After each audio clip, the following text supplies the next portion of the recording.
Eh ben, très bien, je vois qu'Alexis épingle les questions. Du coup, si vous avez des questions, n'hésitez pas à les écrire dans le salon pas de micro-conférence et puis on les prendra après les débats. Donc du coup, pour la première partie du débat, c'est Kirim qui voulait parler avec nous de l'Union des communistes. Donc Kirim, une seconde, je fais son pseudo et puis je te démute. Donc Kirim, bienvenue et puis je te laisse poser ta question. Normalement, on t'entend plus. Donc bonsoir, je me présente, je suis Kiran, je suis un militant communiste. J'aimerais vous parler de l'Union des communistes ce soir, mais aussi vous présenter mon immense respect, Madame Artaud. Vous êtes une camarade trotskiste. J'ai énormément de respect pour vous, mes parents ont énormément de respect pour vous. Car vous, vous êtes une révolutionnaire, madame. Vous n'avez pas abandonné la faucille et le marteau comme le PCF l'a fait. Vous, vous avez gardé et vous avez gardé notre identité pendant longtemps et j'espère que vous garderez à le faire. Donc, je vous transmets mon plus grand profond respect. En revanche, je suis ravie d'entendre ça. Et si je peux, si on peut se tutoyer, hein, tu es communiste, mais tu es donc encarté au Parti communiste, c'est ça?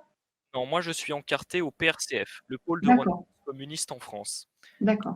Donc, tout d'abord, ce que j'aimerais vous parler, ce serait donc Marx disait dans son manifeste, prolétaires de tous les pays, unissez-vous. Actuellement, les prolétaires sont divisés de toutes parts. Nous n'avons jamais été autant divisés, que ce soit en termes de partis communistes, révolutionnaires ou ouvriers, entre ceux qui se tournent vers l'extrême droite ou ceux qui n'hésitent même pas à voter. Nous avons un travail à faire, nous communistes. Et notre travail actuellement, c'est de faire de la formation populaire, de l'éducation populaire, d'agiter les masses. Et moi, j'aimerais, madame, en tant que militant, que Lutte ouvrière nous rejoigne au PRCF pour faire des actions locales. Tout simplement car nous devons aider ces gens qui ont besoin de nous. Nous devons tracter, nous devons aller en manifestation et justement faire preuve d'union. Car actuellement, les gens ne savent plus vers où se tourner, ne savent plus qui va les écouter. Et nous devons, c'est notre devoir, madame, justement de remplir cette tâche.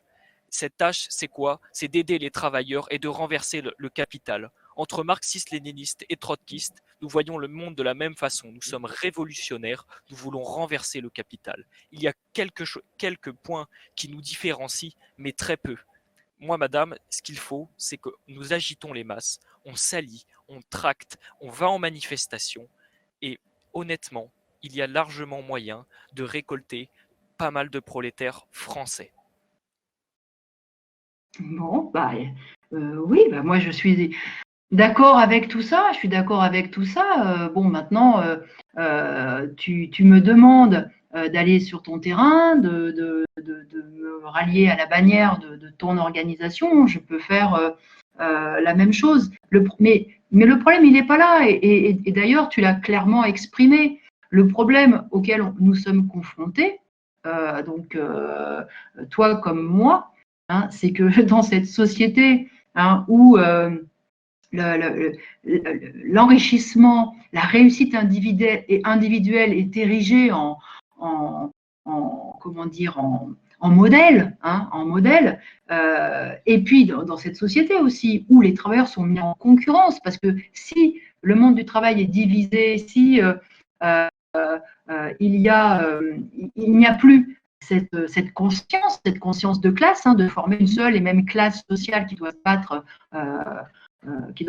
ensemble, eh bien, c'est le fruit d'une politique patronale. Donc, nous, on a à affronter tout ça. Et je crois que notre travail, c'est pas seulement l'agitation, c'est effectivement faire de la propagande pour que cette conscience de classe, que l'on appelle tous les deux de nos voeux, hein, se développe. Et de ce point de vue-là, chacun, et tant mieux si toi aussi tu as cette préoccupation-là, et c'est pas un problème de boutique. Hein, si on tape sur le même marteau, si voilà, on a à cœur justement de mettre en avant cette conscience de classe, eh bien oui, on s'aimera pour l'avenir. Moi, j'en suis convaincue. Et parce que je suis convaincue qu'il y aura il y aura des révoltes, les travailleurs, à un moment donné, se poseront tous ces problèmes, y compris celui de réorganiser la société. Donc aujourd'hui, eh bien, c'est important que ces idées-là, elles continuent d'être défendues, il faut qu'elles soient défendues. Voilà. Alors, par tous ceux qui se sentent communistes, y compris indépendamment des étiquettes, c'est pas un problème. Donc moi, madame, je tiens à préciser que je suis sous l'égide d'aucun parti. C'est-à-dire qu'actuellement, j'ai ma carte au PRCF, mais moi, je veux juste l'Union des communistes. C'est tout ce que je demande. Que ce soit n'importe où, je veux un communisme révolutionnaire. Et moi, une solution que beaucoup de gens proposent, ce serait un front populaire, comme à l'ancienne, où communistes et socialistes s'allient pour renverser cette société capitaliste. Ah, mais alors là, on est quand même. Alors là, on est passé des communistes aux socialistes. Quand tu parles des socialistes, tu évoques les socialistes aujourd'hui. Alors non, je parle vraiment des vrais socialistes. Quand je vois Thomas Sankara, c'était un vrai socialiste révolutionnaire. Je ne parle pas du PS, qui est pour moi un parti de social traître. Je parle des vrais socialistes. Oui, mais tu vois, c'est un petit peu contradictoire tout ça, parce que quand tu parles du Front populaire, malgré tout, tu parles tu parles précisément de la SFIO. Y compris, je te rappelle que dans le Front populaire que tu appelles de tes propres voeux, il y avait même le Parti radical, qui se revendiquait même pas du socialisme. Hein. Donc, si tu parles du Front populaire des années de 1936, qui a mené Léon Blum au pouvoir, c'est-à-dire un socialiste, là, tu prônes en fait l'union de la gauche telle qu'on l'a vécu ensuite avec Mitterrand, telle qu'on l'a vécu après avec Hollande, et ça veut dire, là tu n'es plus du tout dans l'optique de renverser le système capitaliste, mais tu es dans l'optique de le gérer. Tu es dans l'optique de le gérer, et comme l'ont fait les dirigeants du Front populaire, tu es dans l'optique de chercher par en haut à réformer un peu le système et à améliorer un peu le sort des travailleurs. Et ben, je crois qu'on peut tirer le bilan de cette politique. Cette politique, elle a échoué. Et y compris le Front populaire, tout ce qu'il a pu, les congés payés ou les augmentations de salaire, les améliorations des conditions de travail qu'il a pu accorder aux travailleurs, il ne l'a fait que parce qu'il y avait une grève générale, que parce qu'il y avait cette pression-là.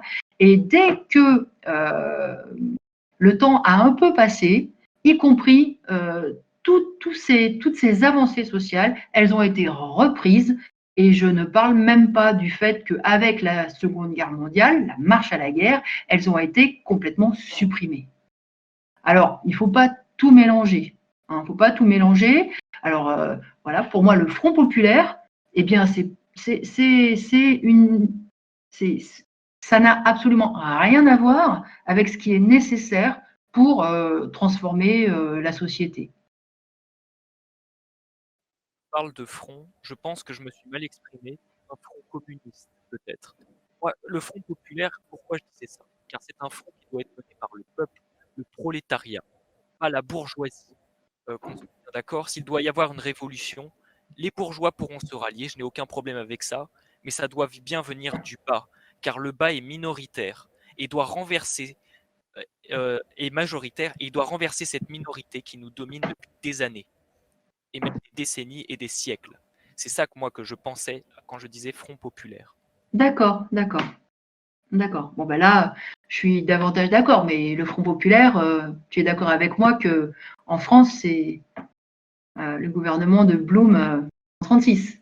Je suis totalement d'accord avec vous, mais D'accord. j'ai mention de la SFIO et je n'ai jamais, actuellement là, je n'ai pas parlé du passé, mais je parle bien de perspective du futur. D'accord. Alors bon, moi, j'insiste pour dire que, y compris cette transformation-là, hein, cette naissance d'une nouvelle société, cette installation cette transformation sociale profonde, moi je pense que ce sont les travailleurs qui en seront les premiers acteurs. quel parti ils se donneront, comment ils s'organiseront, est-ce qu'il y aura des comités de partout, est-ce qu'ils vont… on va fêter, il y a les 150 ans de l'anniversaire de la Commune de Paris. Voilà, dans le 18 mars. Bon, bah, cette Commune de Paris, avec tous les clubs qui se sont mis en place, avec les bataillons de la garde nationale, avec toute cette mobilisation là qui venait d'en bas, on voit tout de suite que quand il y a des millions de femmes et d'hommes qui décident de changer leur sort, eh bien, ils s'organisent. Et il ne s'agit pas de tambouille politicienne entre partis. C'est la naissance d'une nouvelle société et personne ne peut dire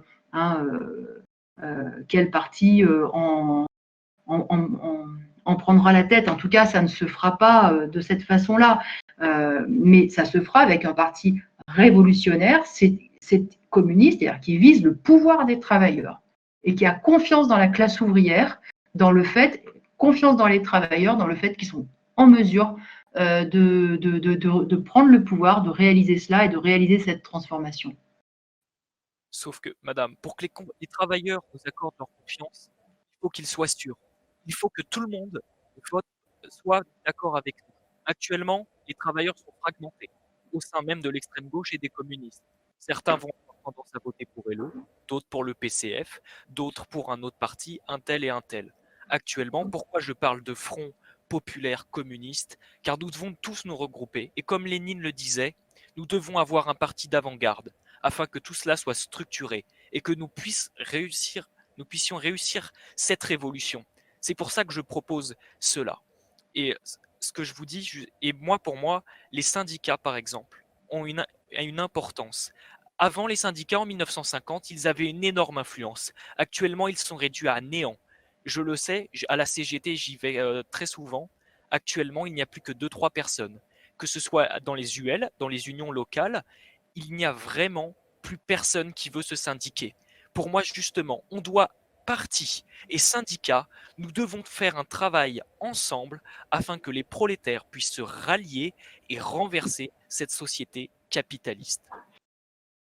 Oui, alors il faudrait déjà commencer effectivement par se convaincre mutuellement, mais excuse-moi, que ce soit dans le Parti communiste français, il y a beaucoup de militants qui ne veulent pas cette révolution sociale, qui n'y croient pas.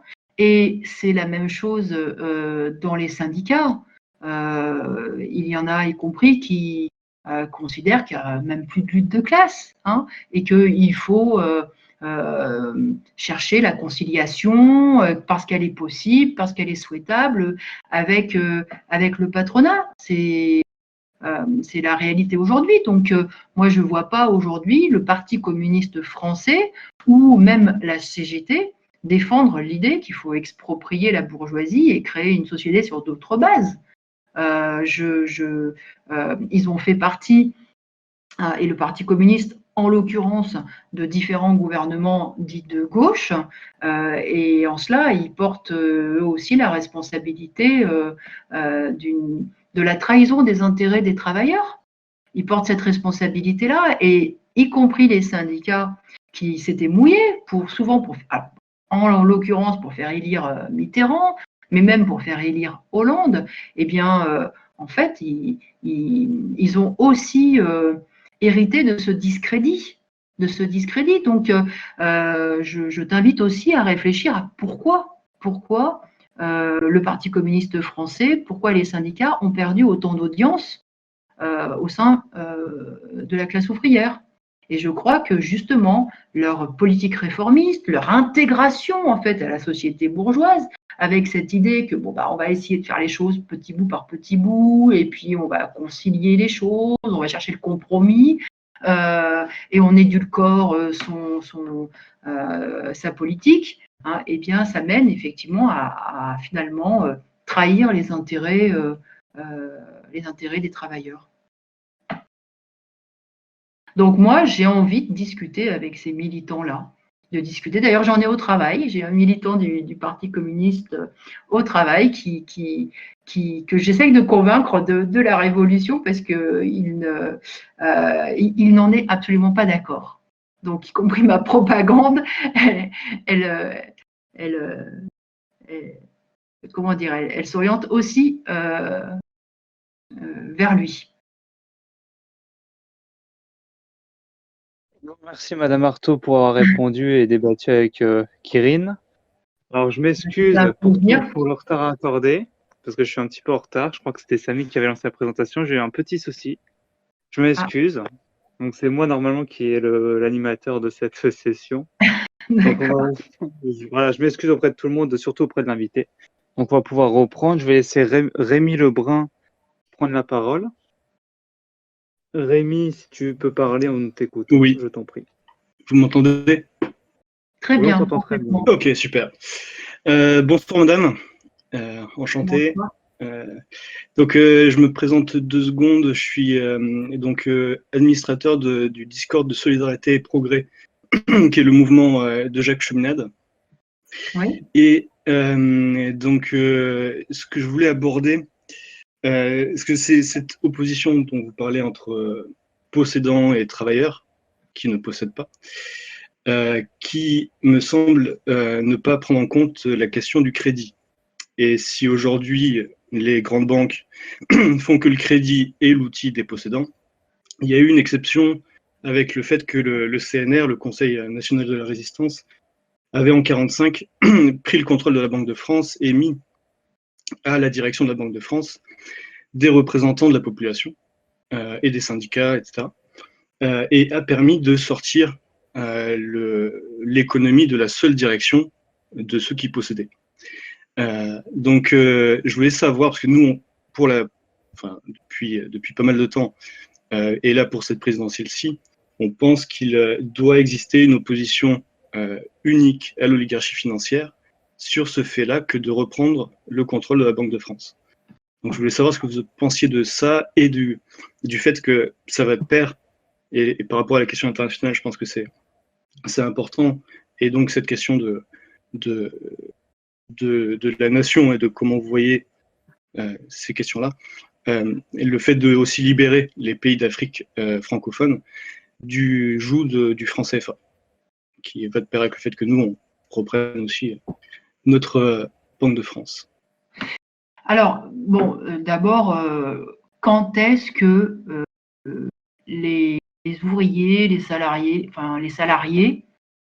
ont contrôlé la Banque de France? À partir de 1945. Mais enfin, franchement, jamais les travailleurs n'ont contrôlé la Banque de France. Hein, et jamais, d'ailleurs, ils n'ont contrôlé quelque banque que ce soit. Ça, ça nécessiterait d'être au pouvoir, tout simplement, pour le contrôler. Donc, non, tout ça, c'est un mythe. C'est un mythe. Avant 67, les travailleurs, ils étaient exploités, ils galéraient, y compris pour avoir des crédits.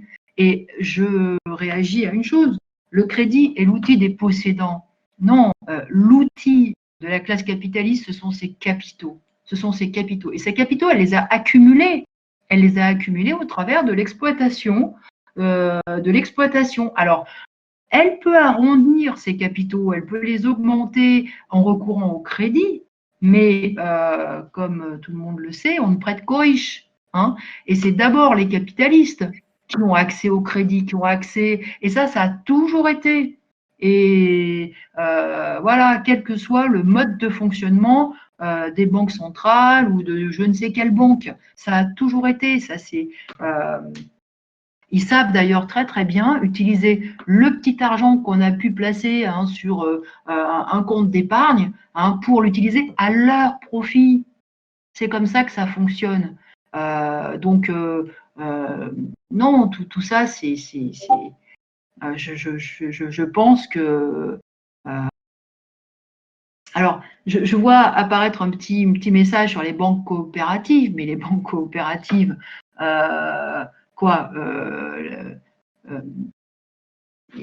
les banques coopératives, de quelle banque s'agit-il, hein? Parce que voilà, pendant tout un temps aussi, hein, le Crédit Agricole, par exemple, a expliqué qu'il était au service des paysans, Il est au service des paysans? Non, il a été au service des capitalistes de l'agriculture. Et d'ailleurs, beaucoup de petits paysans, ils en sont morts de cet endettement. Ils en sont morts parce que, en fait, cet endettement, il les a pris à la gorge. Alors même qu'ils étaient incapables d'affronter la concurrence des plus gros. Donc, non, il ne faut pas se raconter d'histoire. Et bon, quand j'entends, non, les possédants, moi je ne parle pas de possédants. Moi je parle de classe capitaliste. Et ça désigne une classe sociale qui possède les capitaux. Ça ne désigne pas seulement des riches, ça possède ceux qui possèdent des capitaux et qui sont donc en mesure de contrôler les moyens de production et d'exploiter le travail des autres. Ce qui me révolte, moi, dans la société capitaliste, c'est pas seulement qu'il y ait des riches, c'est le pouvoir que la richesse de leurs capitaux leur donne sur les autres, sur les travailleurs. C'est le pouvoir que ça leur donne de les exploiter et de tenir leur vie entre les mains, et y compris de prendre des décisions économiques qui engagent toute la vie économique, qui engage la société tout entière, et je dirais même l'humanité, hein, parce que leur choix économique, le choix des grands groupes, ça engage sur le terrain énergétique, sur le terrain justement de l'agroalimentaire, et ça oriente toute la société. Et ça, c'est quelques-uns, c'est quelques grands capitalistes, c'est une poignée, oui, une minorité de capitalistes qui prennent ces décisions et qui imposent finalement un diktat, qui contrôle les moyens de production. C'est ça la classe capitaliste. De l'autre côté, les travailleurs, ils sont démunis de ces capitaux, ils sont démunis de ces moyens de production, et donc ils doivent aller vendre leur force de travail. Voilà ce que sont les classes sociales dans cette société. Mais il y a quand même, dans les questions économiques et dans le développement même du capital, d'un capital d'entreprise, je veux dire, il y a un intérêt supérieur qui est le progrès scientifique. Si vous prenez la nécessité qu'il y a eu du projet nucléaire, enfin de l'indépendance nucléaire, de faire que la France ne dépende pas forcément de quiconque pour se fournir en énergie. Vous prenez les infrastructures, vous prenez l'intelligence en fait des travailleurs, c'est une valeur pour le capital lui-même. Et c'est là que, juste pour terminer, il me semble important de distinguer cette question de l'entreprise avec ses machines, etc., ses ingénieurs et tout ça, et la finance, parce que la finance a rendu possible de faire de l'argent et de faire fonctionner une entreprise en détruisant la force de production. Alors que justement, c'est là que la question de l'environnement économique, et c'était le papier de Jaurès sur la misère du patronat, l'État est censé être garant qu'il y ait un bon fonctionnement de l'ensemble, et surtout qu'il y ait des capacités qu'une entreprise a de mettre en relation la recherche, l'éducation, les élus locaux, des entreprises. Il n'y a que l'État qui est capable de faire ça. Et je pense que, même si c'est vrai que, je suis d'accord avec vous, je ne pense pas qu'il n'y ait jamais eu le contrôle de la Banque de France totalement par les travailleurs. Mais comme je pense que ça n'a jamais existé, une société parfaitement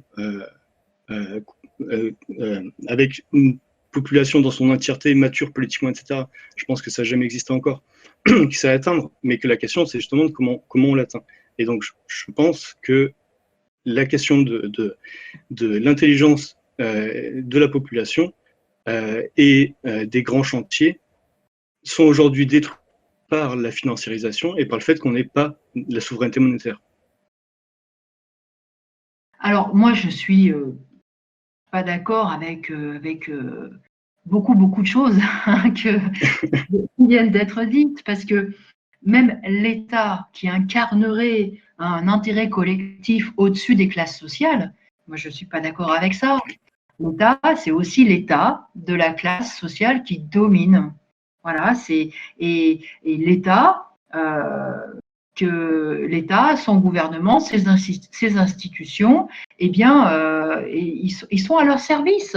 Ils sont à leur service et ils font finalement ce que les intérêts de la grande bourgeoisie française leur demandent de faire. C'est la raison d'ailleurs pour laquelle la colonisation, l'État est parti à la conquête d'une partie de l'Afrique, a voulu aussi permettre à sa bourgeoisie d'avoir sa petite chasse gardée, ses colonies, ses matières premières, etc., etc. Donc il n'y a pas un État au-dessus des classes sociales. C'est pas vrai. Raisonner en disant le progrès supérieur, comme si le progrès supérieur était, je sais pas, une réalité. Mais c'est quoi le progrès supérieur? Ceux qui tiennent l'appareil productif, c'est quand même bien c'est cette classe capitaliste qui est à la tête, ces grands actionnaires qui sont à la tête des grands groupes industriels, commerciaux et financiers. Bon, qu'est-ce qui les guide? C'est le progrès supérieur. C'est le progrès supérieur et l'harmonie et le bien-être de l'humanité. Mais c'est une blague là. Enfin, franchement, ce qui les guide, c'est le profit le plus rapide, fait n'importe comment. Voilà, si on peut faire du profit en vendant des gadgets qui servent à rien, on va le faire. Si on fait du profit encore plus en vendant des armes, on va le faire. Si on fait du profit en vendant des médicaments qui tuent, je pense à Servier, eh bien on va le faire. Vous savez l'histoire du Mediator, voilà. On va le faire, etc., etc. Voilà. Donc, moi, je crois que raisonner comme ça, c'est vraiment pas comprendre qui aujourd'hui impose son diktat. Aujourd'hui, on est confronté au diktat du grand capital. Voilà, du grand capital, c'est-à-dire de ces quelques dizaines de milliers de grands actionnaires qu'on retrouve dans les conseils d'administration des grands groupes et qui pèsent, qui décident seuls pour toute la société. C'est ça. Et ils ne s'embarrassent pas de considérations ni scientifiques, ni sociales, ni environnementales, ni humaines. Ces gens-là, ils ont un portefeuille à la place du cerveau, une calculatrice à la place du cerveau. Et c'est y compris. C'est même pas un jugement moral que je porte sur eux, c'est que les lois du capitalisme font qu'ils doivent faire de la rentabilité, qu'ils doivent aligner leur taux de profit, qu'ils doivent aligner leur rendement, etc., etc. C'est les lois du capitalisme qui sont faites ainsi.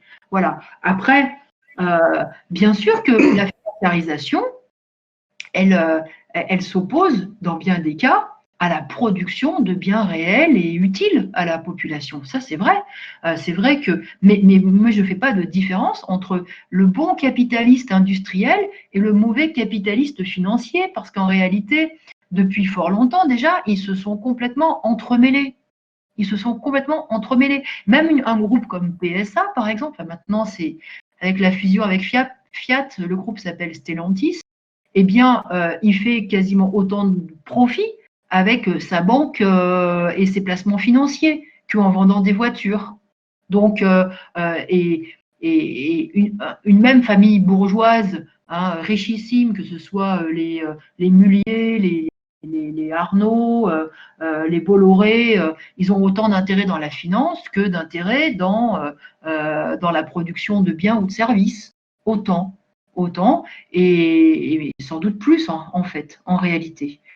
Quand on voit aujourd'hui cette le rapport entre, je ne l'ai pas en tête, mais c'est quasiment de 1 à 100, c'est-à-dire pour 1 euro qui circule de biens et de marchandises, il y en a une centaine qui circulent dans la finance. Donc, Oui.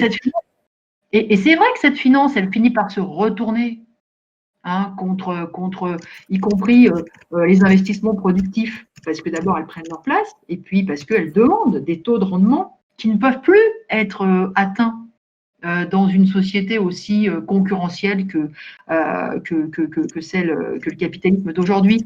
Donc oui, mais moi, l'image que je vois, qui s'impose à moi, c'est un petit peu cette image d'un capitalisme qui s'étouffe dans sa propre graisse, finalement. Parce que la finance, c'est ça.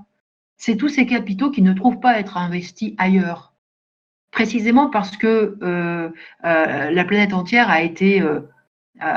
les capitaux voilà, sont déjà investis et les marchés sont saturés. Alors après, juste une toute petite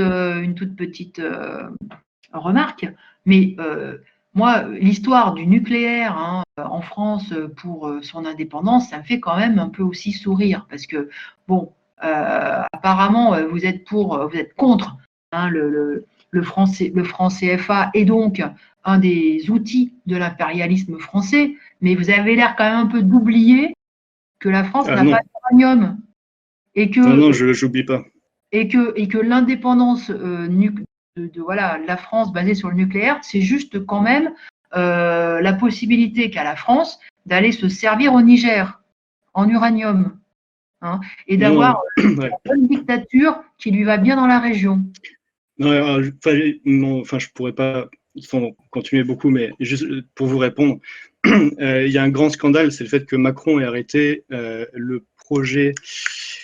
Son nom m'échappe, sur la 4e génération de surgénérateurs, mais pour faire en sorte de recycler les déchets actuels de nos centrales. Si je peux apporter un petit élément, c'est l'EPR de Flamanville. Non, pas l'EPR. Non, c'est un projet de recherche. Ouais, non. L'EPR ne recycle pas les déchets actuels.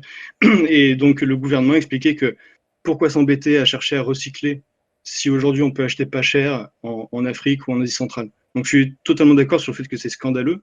Et c'est pour ça que sur cette question du progrès supérieur, je n'ai pas prononcé progrès supérieur, mais la question du progrès scientifique qui doit donner des perspectives pour l'avenir, je pense que si, en effet, les industriels ne sont pas forcément toujours au clair dessus et les politiques encore moins, après-guerre, je pense qu'il y en avait qui comprenaient encore la science et la technique. Aujourd'hui, c'est clairement plus le cas. Mais il faut absolument que la gauche comprenne ça, parce que aujourd'hui, ce qui est en train de bousiller la gauche, c'est la décroissance. C'est ce qu'on voit comme utopie antinucléaire, etc. Parce que ça laisse beaucoup trop de place à des gens qui, à droite, se font avoir par la finance, mais se disent que de toute façon, il faut quand même produire et machin. Donc, on se retrouve avec une France divisée en deux, parce que la force qu'on a en face de nous, elle divise. Notre ennemi, c'est des forces de division et d'abrutissement. C'est grosso modo leurs deux armes, c'est ça. Donc, il faut que nous, on soit au clair sur ce dont l'avenir des gens a besoin. Ça passera par sûrement différents systèmes. En tout cas, ça, la science, on ne peut pas trop tergiverser dessus. Merci beaucoup à vous, en tout cas. Bah, écoutez, merci. Continuez bien. Merci. Mais j'aurais envie quand même de conclure que l'avenir, il passera par le fait que, collectivement, ceux qui font tourner la société, c'est-à-dire le monde du travail, prennent le pouvoir.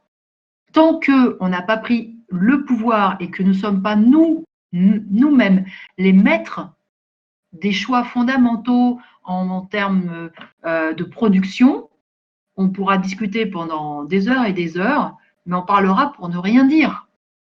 Voilà. Et moi, je suis pas une militante anti-nucléaire ou pro-nucléaire, je suis une militante pour le pouvoir des travailleurs. Et c'est vrai que quand les travailleurs seront au pouvoir, toutes ces questions-là, elles se poseront. Mais la différence avec ce moment-là et ce qui se passe aujourd'hui, c'est que là, nos choix, ils ne seront pas pollués par des intérêts privés des uns ou des autres. Ils ne seront motivés que par l'intérêt de toute. On mesurera en toute transparence les avantages d'une énergie, ses inconvénients. Et ça ne sera pas pollué, encore une fois, par les calculs de quelques grands trusts et actionnaires privés. Je vous remercie, Madame Artaud. On peut passer à l'invité suivant. C'est Yougoslavie. Yougoslavie qui va normalement. Ah, On bonjour. devrait l'entendre. Est-ce qu'on t'entend? Oui, bonsoir. Est-ce qu'on m'entend? Bonsoir, très bien. Bonsoir. Bonsoir, Madame Artaud. Bonsoir. Je suis très content du coup d'avoir quand même la chance de vous poser cette question, parce que je la considère quand même comme fondamentale par rapport à l'idéologie que vous représentez du coup, Madame Artaud. Donc, j'ai un gros problème avec votre idée de vouloir régulariser tous les sans-papiers. Voilà, je préfère vous le dire directement, parce que j'aimerais montrer une corrélation assez simple, c'est-à-dire que en France, nous avons un tourisme qui représente 8% du PIB, c'est-à-dire 56,2 milliards d'euros de recettes et 2 millions d'emplois indirects et directs, selon l'INSEE. Donc j'ai pris bien sûr les chiffres de 2019 parce que je ne vais pas considérer la crise du Covid qui a malheureusement détruit notre tourisme actuellement. Donc cependant, j'aimerais quand même mettre en lien quelque chose qui est assez fondamental, c'est-à-dire que vous avez donc pour projet de régulariser tous les sans-papiers qui, du coup, selon moi, vont venir. Hein, c'est le projet derrière. Non, ils sont déjà là. Hein. La régularisation des sans-papiers concerne ceux qui sont précisément ici. Non, mais ça ne change pas le propos, parce qu'il y en a toujours qui vont venir après, madame. Ah, d'accord. Enfin, c'est ce volet-là, face quand même un petit peu de... Pardon, je vous laisse continuer. Du coup, j'aimerais quand même mettre en corrélation, justement, le problème de l'immigration. C'est-à-dire que, même en 2015, donc, qui fut la plus grande crise migratoire que l'Europe eut à vivre, hein, vous pouvez donc, je pense qu'on peut tous être d'accord sur ça. 500 terroristes seraient rentrés en France selon la Direction générale de la sécurité intérieure. Et selon Europol, 3000 à 500 000 djihadistes seraient infiltrés en Europe. Donc, j'aimerais quand même parler sur ça parce que vous cherchez quand même du coup à régulariser les gens dont on ne sait pas qui sont leur passé, s'ils sont fichiers, s'ils sont, et voilà. Sauf que j'aimerais quand même bien montrer la corrélation que je vais faire avec le tourisme. Et donc, qui est quelque chose qui en plus vous pouvez exploiter, parce que l'économie que représente le tourisme peut être exploitée du coup dans votre sens à vouloir monter le SMIC à plus de 300, enfin, de faire passer le SMIC à 1800 euros, comme votre parti souhaite le revendiquer. Ouais. Donc, j'aimerais en plus montrer que en 2015, cette corrélation de cette plus grande crise migratoire a causé un nombre d'attentats islamistes meurtriers à 12. C'est-à-dire que le plus haut chiffre de nombre d'attentats a été fait au moment de la crise migratoire. Il peut être considéré comme simpliste, hein, je ne cherche pas à discuter de ça. Donc 146 morts en 2015 et 89 morts en 2016. Donc qu'est-ce que cela a engendré sur le tourisme, justement? Donc ça a engendré que la France a perdu 1,3 million de touristes en France en 2016, hein, pendant les attentats du coup. Non, mais enfin, franchement, je pense que il n'y a pas besoin de regarder les conséquences des attentats sur le tourisme pour considérer que les attentats sont une horreur. Mais je vous parle du problème. Je vous parle du problème économique, justement, des attentats sur le tourisme, par exemple. Non, parce qu'en fait, franchement, je trouve ça un peu déplacé, honnêtement. Voilà. Bon, le problème n'est pas là. Le problème n'est pas de discuter des conséquences sur le tourisme. Enfin, je ne sais pas. Le problème, c'est effectivement cette horreur, cette terreur. Le problème est là. Enfin, comment on peut. Enfin, voilà, on est vraiment, comment dire, on est conditionné. Hein. Tous les problèmes, il faut qu'on les ramène à des problèmes économiques. Voilà, ça, je trouve ça. Parce que l'économie d'un pays, parce qu'un pays tourne au niveau de l'économie, madame, c'est se voiler la face. On vit dans un monde où tout le monde ne va pas adopter la même idéologie que vous. C'est-à-dire, on ne peut pas vivre on vit dans un monde qui est capitaliste, que vous le voulez ou non, et que tous les autres pays ne vont pas adopter. Et c'est justement, moi j'ai un problème avec votre idée de régulariser, parce que j'aimerais quand même citer ce que votre parti a dit en 2017. La police est une arme de classe contre les travailleurs. Genre, vous en faites ce que vous souhaitez. Pour faire en simple, c'est que vous allez régulariser tout le monde, donc tous ceux qui sont arrivés sur notre pays, en ne sachant pas ce qu'ils font, en crachant sur la police, et donc en affaiblissant cette police. Et après, qu'est-ce qu'on va faire justement? Parce que vous qui voulez monter ce SMIC à 1800 €, si notre économie s'effondre, même le tourisme, hein, qui est quelque chose de très bien, hein, parce qu'on est premier en pôle de tourisme, et ce qui représente un très gros part de soft power de la France, comment est-ce vous allez réussir à bloquer cette corrélation entre immigration et terrorisme, ayant eu même une influence sur notre économie? C'est ça que j'aimerais vous poser comme question, Madame Artaud. Alors, d'abord, ce qu'il faut savoir, c'est que notre tourisme, il fonctionne beaucoup grâce aux sans-papiers. S'il n'y avait pas tous les travailleurs sans-papiers dans les restaurants, dans les hôtels, tous ceux qui sont les fameux livreurs là qu'on voit à vélo, etc., eh ben notre économie, elle en prendrait un sacré coup.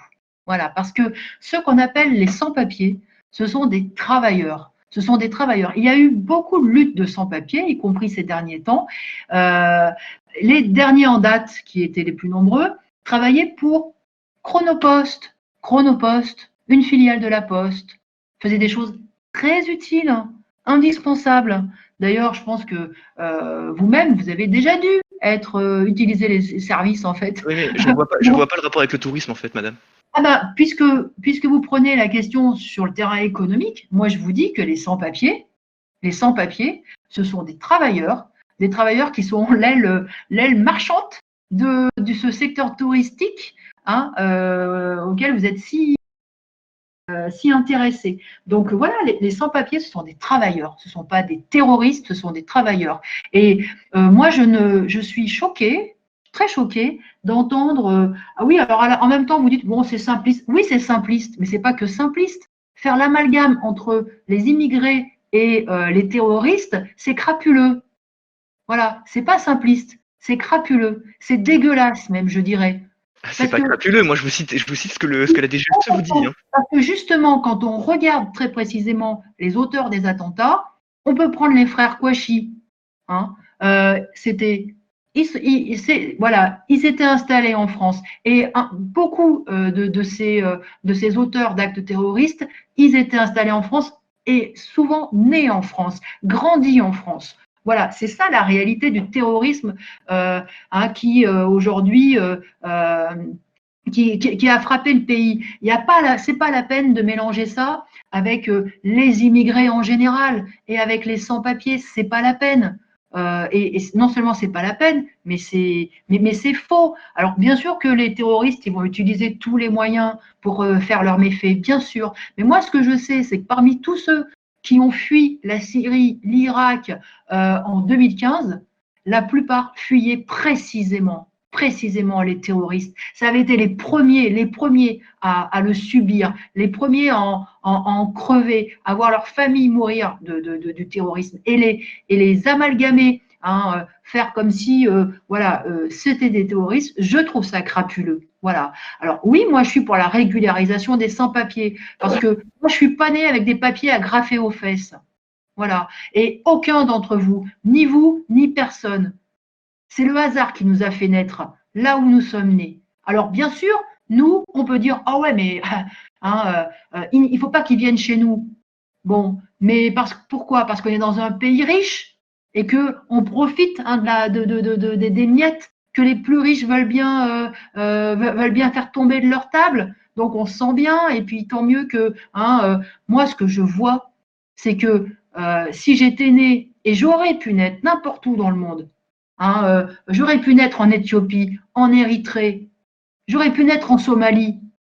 Eh bien, je pense que j'aurais fait comme ces jeunes qui essayent effectivement de sauver non seulement leur peau, mais qui essayent d'aller trouver du travail pour nourrir leur famille. Mais madame, vous les envoyez à la mort. Moi, je me sens non seulement une proximité humaine avec tous ces femmes et ces hommes, mais je me sens une solidarité fondamentale. Voilà. Alors oui, je suis pour régulariser tous les sans-papiers. Je suis pour je suis de toute façon, vous pouvez dire ah oui, ces gens-là, c'est des terroristes. Bon, comme ça, balancer des anathèmes, alors même que nos dirigeants ont une responsabilité écrasante dans l'état de leur pays, ont une responsabilité écrasante parce qu'ils font partie de ceux qui ont plongé ces pays dans cette misère effroyable, y compris ils ont mis de l'huile sur le feu de l'ethnisme. ils ont soutenu n'importe quel clan dictatorial qui est aussi à l'origine de toutes ces situations-là. Alors ces femmes et ces hommes, ils essayent de vivre. Moi, je m'en sens solidaire, complètement solidaire. Et puis par ailleurs, je voudrais dire une chose, c'est que ces histoires de frontières, quand on a un portefeuille bien rempli, quand on est riche, hein, quand on est à la tête d'une entreprise, on peut les franchir de n'importe quel pays. Mais madame, la plupart des terroristes, ils ne sont pas riches. Les frontières, c'est un obstacle que pour les pauvres, que pour ceux qui doivent qui n'ont pas d'autre choix que de passer la frontière pour gagner leur vie. Voilà. Eh bien, moi, je suis pour que ce droit à la vie soit aussi donné à tout cela. Voilà. En fait, Madame Marteau, ce que vous proposez, en fait, c'est le message que vous renvoyez, enfin à mes yeux, c'est en fait, la France, ça va être le beau pays, tout le monde il y a de l'argent partout, c'est la fête. C'est d'ailleurs pour ça qu'on a un chômage qui est très élevé, hein, d'ailleurs. Mais déjà, en plus, le terrorisme, Madame, c'est pas les gens riches qui traversent les frontières, parce que c'est pas les gens riches qui vont aller se faire péter. Au nom d'Allah, je suis désolé de vous le dire, Madame. C'est peut-être, ouais, ça va rentrer en contradiction avec votre capitalisme. C'est pas les gens riches, c'est les gens pauvres qui viennent, qui sont issus justement de ces origines-là. Et je suis désolé aussi de vous le dire, mais le message à mes yeux que vous envoyez sur la France va renvoyer un message du genre venez chez nous, on a tout à vous proposer. Mais Madame, j'espère au moins que vous allez les chercher ces gens-là. Parce que j'espère qu'ils n'auront pas à faire partie des plus de 17 000 morts qui sont morts et disparus sur la route de Méditerranée. Parce que ce serait quand même rentré en contradiction avec toute l'utilité. Alors, c'est précisément pour ça que moi, je suis contre les frontières. Parce que ce sont ces frontières qui tuent. Ce sont ces barbelés qui tuent. C'est tout ça qui les oblige effectivement à risquer leur peau sur des rafios de fortune. Et ça, moi, je ne peux plus le supporter. Et c'est parce que je ne peux plus le supporter que je dis que tous ceux qui veulent pouvoir se déplacer pour gagner leur vie, qu'ils puissent le faire, Et par ailleurs, je ne dirai jamais que la France accueille les immigrés. Accueille, mais qu'est-ce que ça veut dire? Elle les accueille pas. De toute façon, ils viennent pas là pour être accueillis. Ils viennent là pour bosser. Et ils bossent. Et ils se retroussent les manches. La réalité, c'est que la France, elle a été construite par les générations de travailleurs immigrés, italiens, polonais, mais aussi algériens, tunisiens, marocains, mais aussi du Mali, du Sénégal, de Côte d'Ivoire. C'est tout ça la classe ouvrière en France aujourd'hui. Et si la France est dans le peloton de tête des pays les plus riches, c'est précisément parce qu'elle a pu se construire en aspirant toutes ces forces vives des continents les plus pauvres, qu'elle avait contribué d'ailleurs à appauvrir. Donc, c'est la réalité de notre pays. Et moi, je trouve ça d'ailleurs très bien. Très bien. La réalité, c'est que l'économie, c'est une économie mondiale aujourd'hui. C'est une économie mondiale. Et moi, je ne me vois pas. Je ne me. Bon, vous avez l'impression d'être entouré d'ennemis, apparemment. D'ennemis. C'est ce que je dis. D'étrangers qui apparemment sont tous des terroristes, d'immigrés qui sont tous des terroristes, et voilà, c'est une forme de, c'est de la xénophobie. Moi, je vois pas d'autre chose. C'est de la xénophobie, du racisme, voilà. Donc bon, moi, je suis étrangère à tout ça. Ce que je sais, c'est que justement, quand on est dans une famille de travailleurs, on n'est jamais assuré de pouvoir gagner son pain là où on est né, dans le pays où on est né. Et on est souvent obligé de se déplacer, souvent. Alors c'est vrai qu'en France, on se déplace d'une région à une autre. Et on finit peut-être par le trouver, le boulot. Et encore, des fois, il y en a aussi qui quand même poussent plus loin, qui traversent la Manche, qui vont dans d'autres pays. Et beaucoup de jeunes. Bon, eh bien, dans les pays pauvres, c'est bien pire. Voilà. Alors moi, et même, je dois dire que j'ai une certaine admiration pour eux, pour tous ceux-là qui ont ce courage-là, ce courage moral, physique aussi, parce qu'ils y risquent leur peau, justement. Et encore une fois, moi, je me sens une fraternité avec eux. Je me sens une fraternité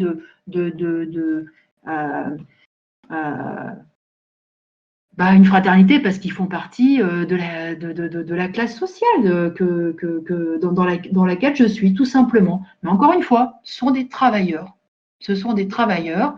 Et d'ailleurs, quand il y a des combats dans les entreprises, eh bien, on est ensemble. On est ensemble à se battre pour exactement les mêmes choses, parce qu'au bout du compte, les besoins des travailleurs, ils sont universels.